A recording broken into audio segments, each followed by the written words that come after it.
वर्षा पाई भक्त शून्य प्रभु अलारनाथों पीठ अलारनाथ अनवसर दर्शनर आज हूँ पंचम दिन लगाण वर्षा पाई मंदिर रे भक्तों समागम कमी जाइछि। भक्त आसुनथुबारु अबढ़ा परिमाण कमी जाइछि। आज भोर 4टारे मंदिर खोला जाइथिला। 4:15 रे मंगलाआरती अवकाश तड़प लगी तुलसी लगी गोपाल बल्लभ नीति सरिबा परे सर्वसाधारण दर्शन सकाळ 6 रु जारी रहिछि।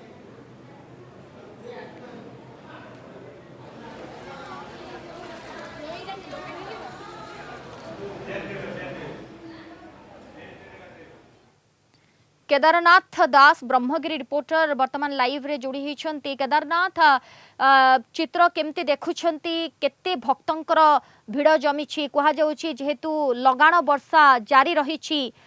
भक्तंकर जो आसीबा संख्या टिके कमी जाइछि कौन चित्र देखंतु आपण जेमति कहउतले वर्षा पय बेहाल मध्य अलारनाथ मंदिर आज दर्शन पंचम दिन जी भक्त आशा करता शनिवार आज भक्त प्रबल गहली रही था किंतु अलारनाथ मंदिर सकाल सकाल खाँ खाँ हो पड़ता किंतु वर्तमान समय जेहेतु पौर जो मध्याह्न धूप लगी रही से दर्शन बंद कराई आप सीधा साल दर्शन देखेबी विजुआल देखेबी टिके भक्तर भिड़ बढ़ला जेहेतु मंदिर सीधा सड़क बंद रही साधारण दर्शन बंद रही ये सीधा सड़क दृश्य जो भक्त मैंने अपेक्षा कर घंटे पर जो मंदिर दर्शन चलो मो सहित भक्त रही जानवा चाहिए केते बेले आसिले एवं कोठी आसिले दर्शन किबळी हला आज्ञा मु बर्तमान सकाळू आसिलेनी मु आमर सालेपुर ब्लॉक अंतर्गत तिलोचनपुर ग्राम आसी माने आज सका भगवान को जो दिव्य दर्शन आम बहुत भल भाव भगवान को दिव्य दर्शन करने सहित बर्तमान जो वर्षा को खातिर न करी सब भक्त मैंने भी बर्तमान दंडयमान होती बर्तमान प्रभु दर्शन पाई से प्रभु अलारनाथ से प्रभु जगन्नाथ मन भर जो अनुभूति अच्छी बहुत निजक